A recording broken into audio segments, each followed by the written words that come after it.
Hello दोस्तों, आपके अपने YouTube चैनल एग्ज़ाम फास्ट में स्वागत है। मैं संदीप सर। आज आप लोगों का टेस्ट सीरीज़ जो कि डेमो प्रैक्टिस है, ये टेस्ट सीरीज़ पूरी तरह से ऐप्स पर उपलब्ध है।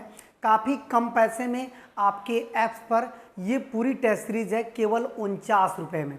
ठीक है, इसके 30 टेस्ट का सॉल्यूशन आपको 49 रुपये मिल जाएगा। आज के हम लोग सॉल्यूशन को देखते हैं।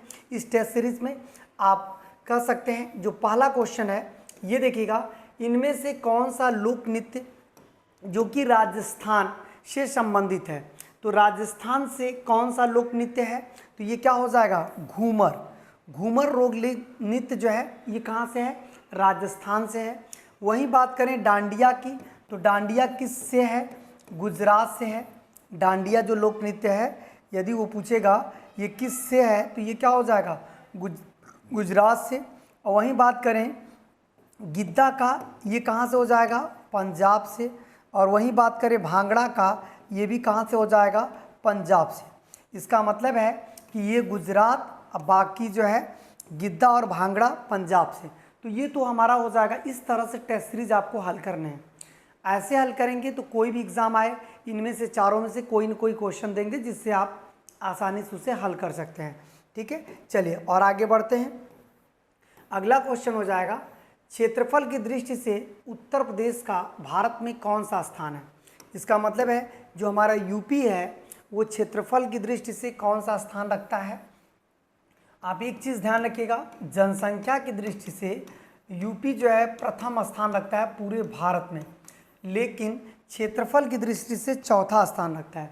इससे बड़े भी 3 राज्य हैं। कौन कौन से 3 राज्य इससे बड़े हैं, तो सबसे बड़ा राजस्थान है, राजस्थान। फिर सेकंड पे आता है मध्य प्रदेश, मध्य प्रदेश सेकंड पे आता है। और फिर इसका थर्ड पे आता है आपका महाराष्ट्र, महाराष्ट्र। और यूपी, इसके बाद आपका उत्तर प्रदेश आता है। उत्तर प्रदेश के बाद कौन आता है, गुजरात। यूपी के बाद 5वें नंबर पर भी आपको याद रखना है कि कौन सा राज्य जो है 5वें नंबर पे आता है, उसे आपको याद रखना है। ठीक है, चलिए और बातें हैं, आगे बढ़ते हैं। अगला देखिएगा, यहाँ पर कह रहा है ताजमहल के पीला होने का मुख्य कारण क्या है। आखिर ताजमहल क्यों पीला हो जा रहा है। देखिए, potassium, carbon dioxide, sulphur dioxide. तो यहाँ पर सही आंसर क्या हो जाएगा, सल्फर डाइऑक्साइड। दरअसल ताजमहल सल्फर की वजह से अम्लीय वर्षा होती है। कौन सी वर्षा होती है, अम्लीय वर्षा। और अम्लीय वर्षा आप देखेंगे ये ताजमहल को भी नुकसान, किसको, जैसे त्वचा को नुकसान करती है, पौधों को नुकसान करती है और ताजमहल को नुकसान करती है, महल। और वहाँ पर क्यों ताजमहल को नुकसान किया जा रहा है, दरअसल अम्लीय वर्षा किससे निकलते हैं, जीवाश्म ईंधन से। जीवाश्म ईंधन, जीवाश्म ईंधन जो होते हैं, पेट्रोल डीजल जीवाश्म ईंधन होते हैं। इसका जो शोधन होता है वहाँ से भी आप देखेंगे शोधनशाला से निकलता है। इसी वजह से जो मथुरा में तेल रिफाइनरी थी उसे बंद कर दिया गया। क्यों बंद कर दिया गया, जिससे ताजमहल प्रभावित होता था। वो अम्लीय वर्षा होने का कारण था, जिसमें सल्फर ऑक्साइड निकलता था। सल्फर डाइऑक्साइड की वजह से जो है ताजमहल का रंग बेदरंग हो रहा था। ठीक है, चलिए और आगे बढ़ते हैं। ये कह रहा है कि भारत रत्न पुरस्कार से सम्मानित प्रथम विदेशी कौन था। इसका मतलब है कि पहला कौन था जो विदेशी, Dalai Lama, Annie Besant, Nelson Mandela या अब्दुल गफ्फार खां। तो यहाँ पर सही आंसर क्या हो जाएगा, अब्दुल गफ्फार खां। इन्हें सीमांत गांधी भी कहते हैं, इन्हें सीमांत गांधी कहते हैं। ये सबसे पहले जो है भारत रत्न पाए थे। सेकंड पाने वाला जो व्यक्ति है वो कौन है, नेल्सन मंडेला है। सेकंड नेल्सन मंडेला और पहला जो है आपका अबुल गफ्फार खां। अभी 2 ही विदेशी हैं जिनको इस तरह का जो है भारत रत्न दिया गया है। चलिए और आगे बढ़ते हैं। यहाँ पर हो जाएगा, भारतीय संविधान के किस अनुच्छेद के अंतर्गत लोकसभा में अनुसूचित जातियों के आरक्षण का प्रावधान किया गया है। मतलब कौन सा अनुच्छेद है जिसमें लोकसभा में अनुसूचित जातियों के आरक्षण का प्रावधान है। तो ये क्या हो जाएगा, आपका जो अनुच्छेद है, अनुच्छेद 330, अनुच्छेद 330 ये हो जाएगा। और वहीं यदि हम लोग राज्यसभा में अनुसूचित की बात करें तो राज्यसभा में यदि अनुसूचित की बात किया जाए तो अनुसूचित जाति मतलब आपका जनजाति, जिसे हम लोग कहते हैं एसटी और एससी, और ये किस अनुच्छेद में है? अनुच्छेद 332 में है। इसमें क्या है? केंद्र में आंग्ल समुदाय है, केंद्र में मतलब लोकसभा में आंग्ल समुदाय, केंद्र का मतलब हो गया लोकसभा में आंग्ल समुदाय, आंग्ल समुदाय। और यहाँ पर हम लोग देखें तो 33 में हो जाएगा राज्य में आंग्ल समुदाय, आंग्ल समुदाय। तो आपको ये पॉइंट याद रखने हैं। दरअसल चारों ऑप्शन आपके टेस्ट सीरीज में इसीलिए सॉल्व कराया जाता है जिससे आपका कमांड अच्छा हो। आप सिलेक्शन पाने के योग्य यदि हैं तो चारों ऑप्शन पर कमांड करना होगा, तभी आप सिलेक्शन की योग्यता आपके अंदर आ सकती है। ठीक है, तो ये आपका सही आंसर हो जाएगा। 330 अनुच्छेद के तहत ये प्रावधान बनाया गया है। बाकी और सबका भी क्लियर हो गया। चलिए और आगे बढ़ते हैं। अगला क्वेश्चन हो जाएगा जो 33वें ओलंपिक 2024 अभी आपने देखा होगा हाल ही में चल रहा था, और ये कहाँ पर हो रहा था? फ्रांस की राजधानी पेरिस में। इससे पहले यदि पूछेगा 32वां ओलंपिक कहाँ पर हुआ? 2022 में हुआ था, क्योंकि 20 में होने वाला था, कोविड की वजह से नहीं हुआ। उसे क्या बोला गया? Tokyo Olympic. उसे जो है 22वां को टोक्यो ओलंपिक कहा गया था। ये आपका 32वां ओलंपिक था। ठीक है, 32वां था जो 2022 में हुआ, और ये 2024 में पेरिस ओलंपिक। क्लियर हो गया। चलिए और आगे बढ़ते हैं। ये देखिएगा फ़ारेनहाइट स्केल को पानी का क्वथनांक है। इसका मतलब है, देखिए दो चीज़ें होती हैं, एक क्वथनांक होता है, एक गलनांक होता है। गलनांक को इंग्लिश में बोला जाता है फ्रीजर पॉइंट, और ये आपका क्वथनांक को बॉइलिंग पॉइंट मतलब भाप बन करके कोई भी वस्तु उड़ जाती है। तो देखिए यदि गलनांक सेल्सियस में देखा जाए 0 और क्वथनांक में देखा जाए 100, ये सेल्सियस में हो जाएगा। वहीं हम लोग फ़ारेनहाइट में देखें तो 32 F होगा और 212 आपका F होगा क्वथनांक। तो इसका सही आंसर तो यहाँ पर ये हो गया। फिर इसके बाद केल्विन में देखेंगे 373 के हो जाएगा, 273 के हो जाएगा आपका ये गलनांक, और 373 के हो जाएगा आपका क्वथनांक। और वहीं र्यूमर में देखें तो आपका 0 R हो जाएगा और 80 R हो जाएगा, ये र्यूमर में हो जाएगा। तो क्वथनांक और गलनांक आपको पता होना चाहिए कि कितने कितने पर क्वथनांक हो रहा है और कितने पर गलनांक हो रहा है। ये बहुत ही वेरी इंपॉर्टेंट क्वेश्चन है। कोई न कोई क्वेश्चन इसमें से आता रहता है, चाहे आपके रेलवे में पूछ दे, आरपीएफ में, चाहे आरपीएफ एसआई में, ग्रुप डी में, एनटीपीसी में, किसी भी एग्ज़ाम में ये एग्ज़ाम में क्वेश्चन पूछता रहता है। इसमें से चाहे इसमें से दे दिया, चाहे इसमें से दे दिया। तो आपको ये बातें क्लियर होनी चाहिए। चलिए और आगे बढ़ते हैं। अगला क्वेश्चन देखिएगा, किस वर्ष में भारतीय लघु उद्योग विकास बैंक मतलब सिडबी बनाई गई थी? दरअसल सिडबी जो है ये छोटे छोटे उद्योग को मतलब ऋण देने के लिए ही बनाई गई थी। ये कब बनाई गई थी? 1990, 1992, 1988, 1994। ठीक है, तो ये कब बनाया गया था? 1992 में। 1992 में सिडबी की स्थापना की गई थी। 1992 तो नई औद्योगिक नीति आई थी। 1990 में यहाँ पर देखिए सिडबी बना था। यहाँ पर तो 91 में जाते जाते औद्योगिक नीति आ गई थी और 92 में इसको लागू कर दिया गया था। ठीक है, तो ये आपका नहीं होगा, ये भी नहीं होगा, ये भी नहीं होगा। अब देखिए, और यहाँ पर आप देखेंगे जो 1988 था, इसमें आपका ये जो शेयर बाज़ार था इसको शुरुआत किया गया था। ठीक है, चलिए और आगे बढ़ते हैं। यहाँ पर हो जाएगा गर्म करने पर एक अर्धचालक का प्रतिरोध। गर्म करने पर किसी अर्धचालक का प्रतिरोध क्या होता है? ये बातें करें तो पहले बढ़ता है, घटता है, वहीं रहता है, या पहले बढ़ता है फिर घटता है। तो यहाँ पर क्या हो जाएगा? प्रतिरोध हमेशा गर्म करने पर घटता है। ठीक है, चलिए और आगे बढ़ते हैं। यहाँ पर देखिए ये भी लगातार एनटीपीसी में क्वेश्चन आया है। भारत सेवक समाज की स्थापना किसने किया था?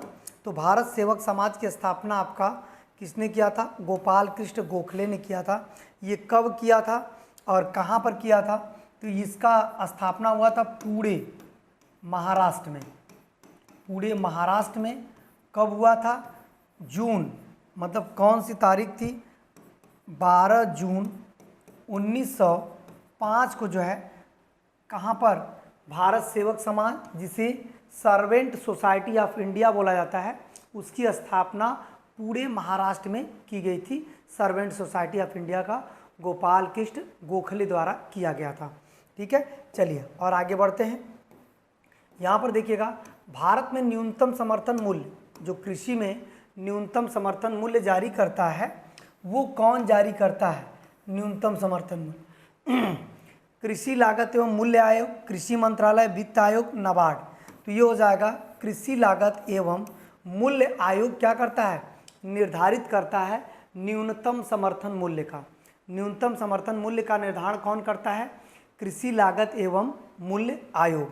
ठीक है, चलिए और आगे बढ़ते हैं। आते हैं कि नागार्जुन कोंडा स्तूप भारत के किस राज्य में स्थित है? ये देखिएगा, नागार्जुन कोंडा स्तूप यदि पूछेगा कि भारत के किस राज्य में स्थित है, तो ये बहुत ही महत्वपूर्ण है। ये हो जाएगा आपका आंध्र प्रदेश में, नागार्जुन कोंडा। एक और स्तूप चर्चा में रहता है, सांची स्तूप। सांची स्तूप ये भी बहुत चर्चा में रहता है।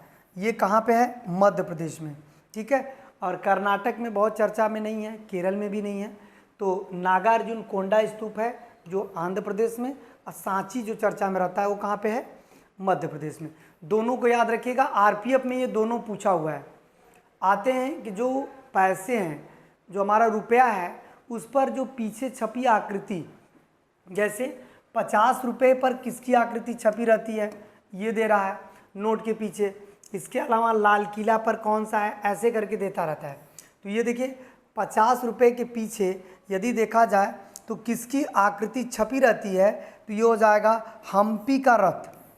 हम्पी का रथ। और वहीं यदि लाल किला होगा तो ये किस पर चढ़ता है? 500 रुपये पर। और वहीं यदि एलोरा की बात करें तो ये किस पर होगा? 20 रुपये पर एलोरा आ जाएगा। कोणार्क मंदिर की बात करें 10 रुपये पर कोणार्क मंदिर आ जाएगा। हम्पी किस पे आएगा? 50 रुपये पर। और वहीं यदि हम लोग सांची की बात करें, सांची ये कितने पर आएगा? 200 रुपये पर आएगा सांची। और वहीं यदि हम लोग रानी का बाग कहें, रानी का बाग, ये यदि बात किया जाए तो ये कितने पर आएगा? 100 रुपये पर आएगा। और यदि मंगलयान कहें, मंगलयान, ये किस पर आया था? 2000 रुपये पर आया था। मतलब ये पूरी आकृति जो है आपके रुपए की है। तो यहाँ पर क्वेश्चन एक ही पूछा है, लेकिन हमने सभी का बता दिया। जितने भी आकृति वाले हमारे रुपए हैं सब आपके सामने हैं। यहाँ से आपके एग्ज़ाम में क्वेश्चन कोई न कोई आरपीएफ में, एनटीपीसी में, रेलवे ग्रुप डी में, यहाँ तक कि आपको एसआई में, आरओ में, किसी में भी दे सकता है। ये सब कॉमन क्वेश्चन है। इसे हम लोग स्टैटिक जीएस बोलते हैं। इसी को स्टैटिक जीएस बोला जाता है। तो ये क्वेश्चन आता रहता है। ठीक है, चलिए और आगे बढ़ते हैं। अगला देखिएगा, राष्ट्रीय सर्वेक्षण विभाग का मुख्यालय कहाँ पे है? इसका मतलब है कि जो सर्वेक्षण विभाग है उसका मुख्यालय कहाँ पर अवस्थित है? तो सर्वेक्षण विभाग का मुख्यालय कहाँ पे है? देहरादून, हैदराबाद, नई दिल्ली। ठीक है, देहरादून, हैदराबाद, नई दिल्ली, जयपुर। तो ये हो जाएगा आपका देहरादून। जो हमारा सर्वेक्षण विभाग है ये देहरादून में है। और यहीं पे वन अनुसंधान भी है, वन अनुसंधान संस्थान। ठीक है, हैदराबाद पुलिस अकादमी है, पुलिस अकादमी एक ये वहाँ पे है। एक सुनामी केंद्र है, सुनामी केंद्र, सुनामी केंद्र। नई दिल्ली में डीआरडीओ भी है, डीआरडीओ। और कृषि संस्थान का मुख्यालय भी है, संस्थान। जयपुर में शुष्क संस्थान है, शुष्क संस्थान। तो सभी संस्थान को आपको यहाँ पर कर दिया गया ताकि आप कोई भी एग्ज़ाम में बैठें, इनमें से कोई भी क्वेश्चन आए तो आप सही कर पाएँ। ऐसा टेस्ट सीरीज आपको 30 बनाकर दे दिया गया है महज 49 रुपये में। ये टेस्ट सीरीज 30 है, लेकिन ये कितने का है? केवल 49 रुपये में है। इससे सस्ता अब कहीं नहीं मिलेगा। ठीक है, चलिए अब आते हैं जिसमें आप अच्छा खासा नॉलेज ले सकते हैं। नेशनल स्कूल ऑफ ड्रामा निम्नलिखित में से किस शहर में अवस्थित है? तो ये हो जाएगा मुंबई, नई दिल्ली, भोपाल, कोलकाता। तो सही आंसर क्या हो जाएगा? नई दिल्ली में स्थित है। ठीक है, और हमारा आरबीआई कहाँ पे है? आरबीआई ये आपका मुंबई में है। भोपाल में पर्यावरण संस्थान है, पर्यावरण संस्थान। ठीक है, चलिए और आगे बढ़ते हैं। अगला देखिएगा, एक ग्रंथि जिसमें अंतःस्रावी और बहिःस्रावी दोनों है, वो कौन सी ग्रंथि कहलाती है? जो अंतःस्रावी और बहिःस्रावी है, अग्नाशय। अग्नाशयी ग्रंथि जो है ये क्या है? अंतःस्रावी और बहिःस्रावी। पीयूष ग्रंथि तो देखिए मस्तिष्क में पाई जाती है, ये सबसे छोटी है, सबसे छोटी। और ये जो थायराइड होती है ये गले में पाई जाती है, थायराइड। और अधिवृक्क ये जो है शरीर के अंदर होती है। ठीक है, चलिए और आगे बढ़ते हैं। गोविंद वल्लभ पंत एक जलाशय है, ये कहाँ पर पाया जाता है? तो याद रखिएगा ये रिहंद बांध पर पाया जाता है। और जो रिहंद बांध है वो कहाँ पे है? तो वो आपका उत्तर प्रदेश के सोनभद्र जिले में है। कहाँ पे है? उत्तर प्रदेश के सोनभद्र में। ठीक है, ये हो जाएगा। फिर इसके बाद बात करते हैं, अगला देखिएगा। अगला, वैश्विक स्तर पर प्रथम अंतर्राष्ट्रीय योग दिवस कब मनाया गया? मतलब योग दिवस को वैश्विक स्तर के रूप में कब मनाया गया था? तो 21 जून 2015 को जो है योग दिवस को वैश्विक स्तर पर घोषित कर दिया गया। अब ये वैश्विक योग दिवस बन गया, ये भी बहुत चर्चा का विषय रहा है और ऐसा क्वेश्चन आपके एग्ज़ाम में पूछा जा सकता है। भुवनेश्वर की राजधानी क्या है? देखिए जो छोटे पुलिस लेवल का एग्ज़ाम है, यहाँ तक कि आरपीएफ वगैरह का है, किसी न किसी राज्य की राजधानी पूछता है। तो देखिए भुवनेश्वर की राजधानी उड़ीसा है। महाराष्ट्र की राजधानी क्या है? मुंबई है। पंजाब की राजधानी क्या है? चंडीगढ़ है। और तेलंगाना की राजधानी क्या है? हैदराबाद है, हैदराबाद। तो ये चीज़ें आपको ध्यान देना है। ठीक है, चलिए अब देखिए बिरजू महाराज किस नृत्य से थे? जो बिरजू महाराज हैं वो वाकई में किस नृत्य से थे? तो ये क्या हो जाएगा? कथक। और ये देखिएगा कथक लखनऊ घराने से थे, ये लखनऊ से। और गिरिजा देवी किससे थी? गिरिजा देवी, ये भी यूपी में देता रहता है एसआई वगैरह में, तो ये भी किससे हैं? कथक से हैं। और कथकली कहाँ का है? केरल का है। और कथक कहाँ का है? यूपी का है, उत्तर प्रदेश का, उत्तर प्रदेश का। और कुचिपुड़ी कहाँ का है? कुचिपुड़ी आंध्र प्रदेश का है, आंध्र प्रदेश। और मोहिनी अट्टनम कहाँ का है? मोहिनी अट्टनम आपका केरल का है, केरल। ठीक है, चलिए इतना हो गया। केरल का कथकली, मोहिनी अट्टनम दोनों है। अब देखिए ब्रह्मांड सुंदरी मिस यूनिवर्स पुरस्कार की प्रथम भारतीय महिला कौन थी? जो इस पुरस्कार को जीता था, इसमें प्रथम भारतीय महिला सुष्मिता सेन थी। ठीक है, और ये पुरस्कार कब जीती थी? 1994 में। ठीक है, और यदि लारा दत्ता कहें तो यह पुरस्कार कब जीती थी? 2000 में। ये भी यूनिवर्स हैं, इसमें यूनिवर्स, और ये भी यूनिवर्स हो गई।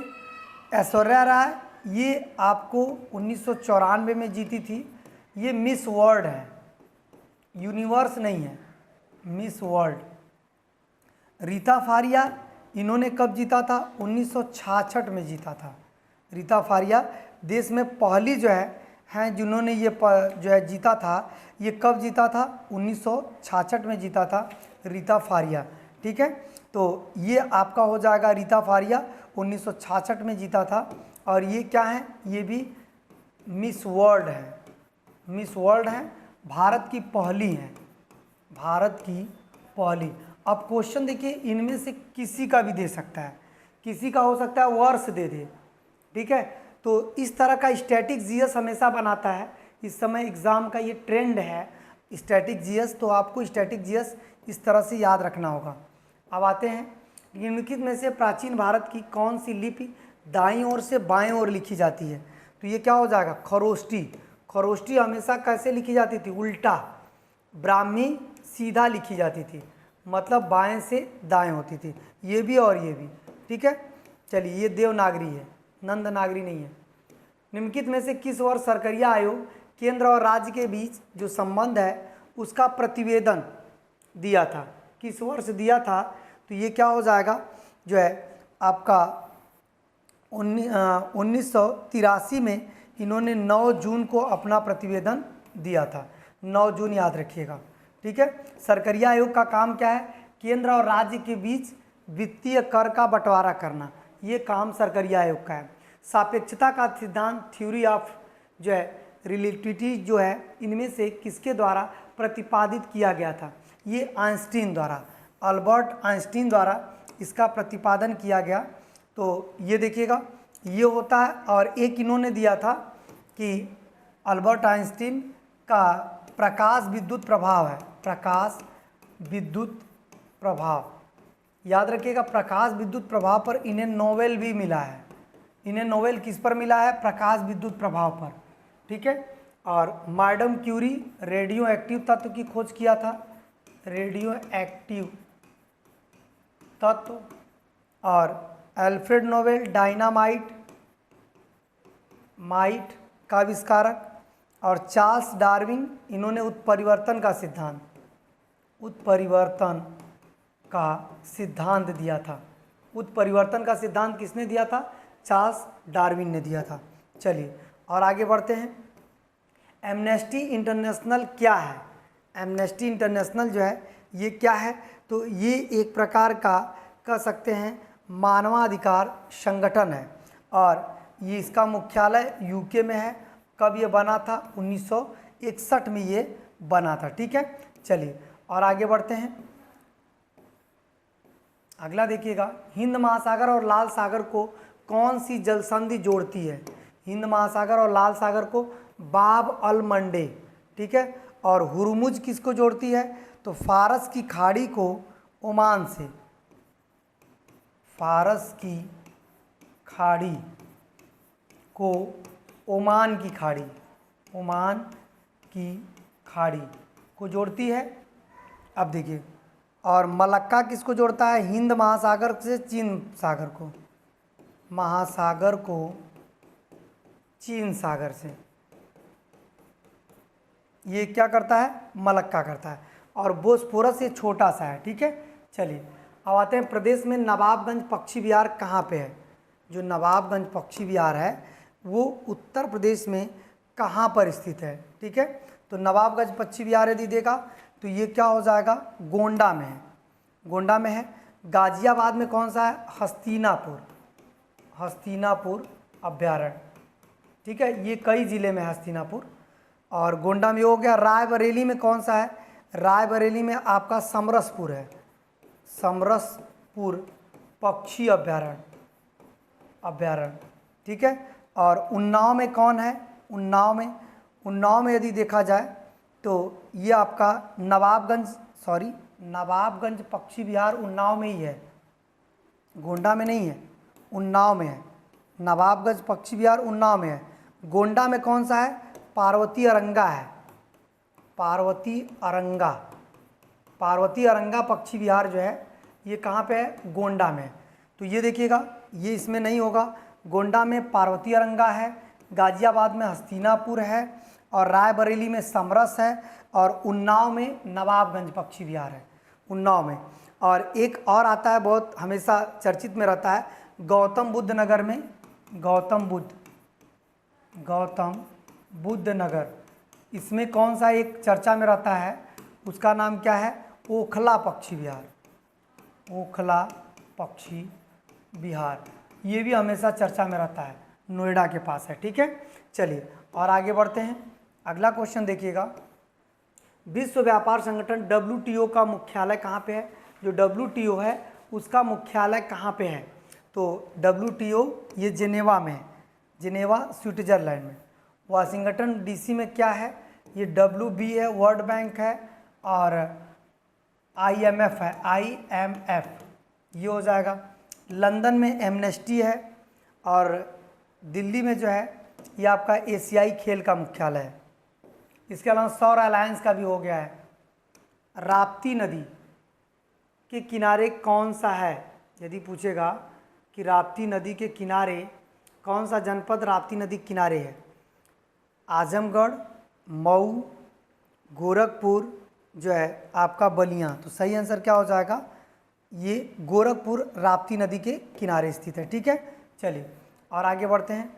भारतीय प्रतीक चिन्ह रुपए का जो ये डिज़ाइन दिया था, ये जो डिज़ाइन दिया था वो किस बंदे ने दिया था, तो इनका नाम क्या था। ये मुंबई आईआईटी के छात्र थे। कहाँ के थे, आईआईटी मुंबई के छात्र थे।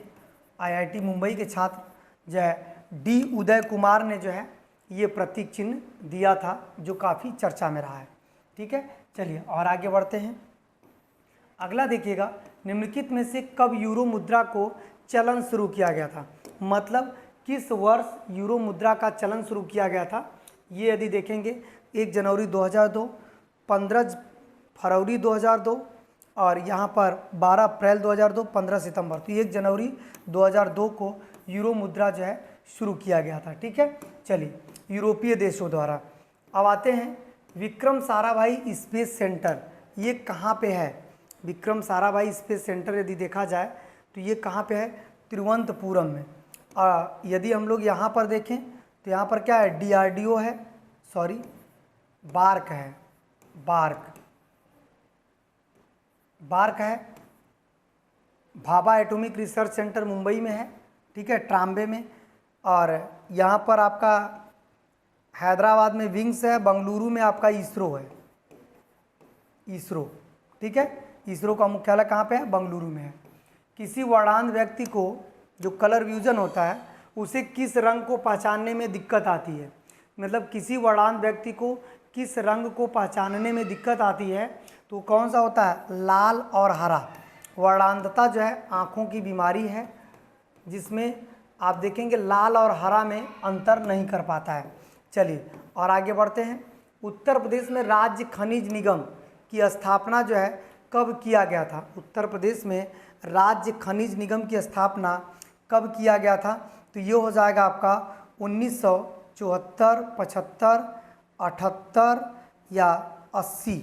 तो इसका सही आंसर हो जाएगा कि उत्तर प्रदेश में राज्य निगम जो है कह सकते हैं 1974 में स्थापित किया गया था, 23 मार्च 1974। ठीक है, चलिए और आगे बढ़ते हैं। अलाउद्दीन खिलजी द्वारा बनवाया गया प्रसिद्ध अलाई दरवाज़ा ये कहाँ पर बना है, तो जो अलाई दरवाज़ा है वो कुतुब मीनार का गेट है। कुतुब मीनार का गेट वही गेट क्या है, अलाई दरवाज़ा हो जाएगा। और ये कहाँ पे है, नई दिल्ली में। ये कहाँ पे है अलाई दरवाज़ा, तो अलाई दरवाज़ा आपका नई दिल्ली में है, जो कुतुब मीनार का क्या है, गेट है। क्लियर हो गया। अब आते हैं अगला, देखिएगा अगला हो जाएगा उत्तर प्रदेश लोक सेवा आयोग जो है, लोक सेवा प्राधिकरण का गठन कब हुआ था। उत्तर प्रदेश लोक सेवा प्राधिकरण का गठन कब हुआ था, तो ये सही आंसर क्या हो जाएगा, 1976 में लोक सेवा आयोग प्राधिकरण का गठन किया गया। ये भी आपको ध्यान रखना है क्योंकि वो बड़े लेवल के एग्जाम में क्वेश्चन देता है। अब आते हैं किस वर्ष सर्वप्रथम भारतीय राज्य को भाषाई आधार पर मान्यता दिया गया था। पहली बार आप देखेंगे भाषाई आधार पर जो मान्यता मिला था 1953 को किस राज्य को ये मान्यता मिला था, ये हो जाएगा आंध्र प्रदेश। देश का पहला राज्य होगा जिसे भाषाई आधार पर मान्यता दिया गया था 1953 में फजल अली आयोग द्वारा। ठीक है, चलिए निम्नलिखित में से कौन सा लोक नृत्य ब्रज क्षेत्र में है। इनमें से देखिए यूपी के ही सभी लोक नृत्य हैं और एक जो है आपका उत्तराखंड का है। जैसे ये जो छोलिया है, छोलिया कहाँ का है, कुमायूं यूके मतलब उत्तराखंड। अब इसके बाद आते हैं नटवरी, ये कहाँ का है, पूर्वांचल के अहिर जाति द्वारा किया जाता है नटवरी। चारकुला ये कहाँ का है, ब्रज क्षेत्र का है। जोगनी कहाँ का है, ये अवध का। अब यहाँ पर क्वेश्चन क्या दिया था, लोक नृत्य जो ब्रज क्षेत्र से है, तो चारकुला हो जाएगा इसका सही आंसर। ये आपका इस तरह से क्वेश्चन टेस्ट सीरीज में सॉल्यूशन होगा, जिससे आप किसी भी एग्ज़ाम में बैठेंगे सॉल्यूशन के दम पर आप बेहतर कर सकते हैं। ठीक है, चलिए आप चाहें तो एग्ज़ाम फास्ट ऐप्स जो है आप गूगल प्ले स्टोर से एग्ज़ाम फास्ट ऐप्स क्या करेंगे, गूगल प्ले स्टोर से डाउनलोड करके आप 49 रुपये का पेमेंट करके इस तरह का 30 सेट मतलब 30 टेस्ट आप ले सकते हो। ठीक है, 30 टेस्ट आप ले सकते हो। चलिए और आगे बढ़ते हैं। अगला देखिएगा, उत्तर प्रदेश के कितने ज़िले मध्य प्रदेश के सीमावर्ती हैं, मतलब यूपी का कितना ज़िला है जो मध्य प्रदेश से स्पर्श करता है। तो ये 11 ज़िले हैं यूपी के जो मध्य प्रदेश की स्पर्श करते हैं। और यदि वही क्वेश्चन उल्टा दे दिया कि मध्य प्रदेश के कितना ज़िला है जो यूपी को टच करता है, मध्य प्रदेश के 14 ज़िला हैं जो किसको टच करते हैं, यूपी को टच करते हैं। तो इस तरह से आज के सेशन का यहीं तक था। और यदि आप लोगों को वीडियो पसंद आती है तो कमेंट्स करिएगा। पहली बार यदि चैनल पे आ रहे हैं तो सब्सक्राइब कर लीजिएगा। ठीक है, और इस टाइप के यदि आपको PDF चाहिए या इस टाइप का टेस्ट सीरीज चाहिए तो आप हमारे एग्ज़ाम फास्ट ऐप्स पे जाकर डाउनलोड करके आप 49 रुपये का पेमेंट करके आप इस तरह का 30 टेस्ट पाएंगे। ऐसे 1.0 2.0 ऐसे बहुत सारे टेस्ट हैं जो आप सैकड़ों टेस्ट देंगे भविष्य में। यहाँ पर 100 से ज़्यादा टेस्ट इस तरह का आपको मिल जाएगा। ठीक है, चलिए आज इतना ही, फिर मिलते हैं नेक्स्ट में।